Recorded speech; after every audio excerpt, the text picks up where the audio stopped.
ex-girlfriend is the trustee, the executor, the everything. They broke up like 2 years ago. Ooh. The only beneficiary is a child from his previous wife. Oh. Right.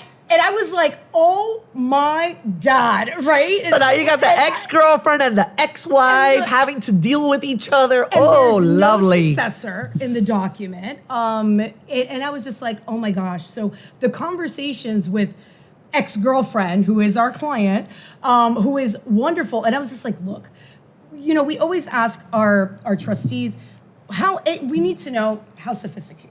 Yeah. How much time do you have to do this? Yes. Right? To what extent, especially if you're a third party, to what extent do you want to do anything other than sign documents, right? Because as the attorneys that represent the trustee, we could just do the purely legal part, the purely tax part. We could do some fiduciary accountings for you if that's all you need.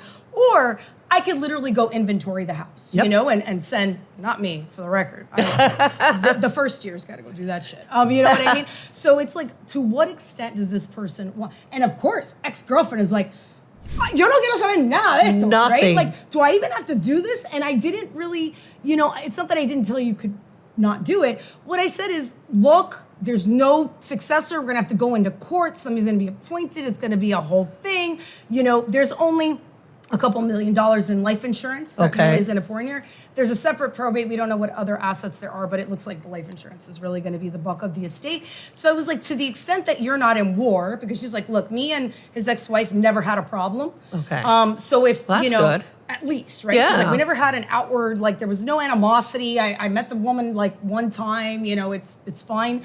It's crazy that he appointed our client because like they weren't even together for very long. Oh, wow. It's one of those, like, can you imagine? You're like boyfriend and girlfriend were like for a year and all of a sudden, surprise. You're my trustee on my trust. There you go. Like, administer, she's like, I don't want to do any of this. That's right? like the equivalent, I think, of tattooing that person's name on you or something. Oh my something God. important and permanent. Like, let me just name you as trustee. I'm going to be quoting you for sure in future podcasts. There you go. For sure. That is such a great analogy. I love it.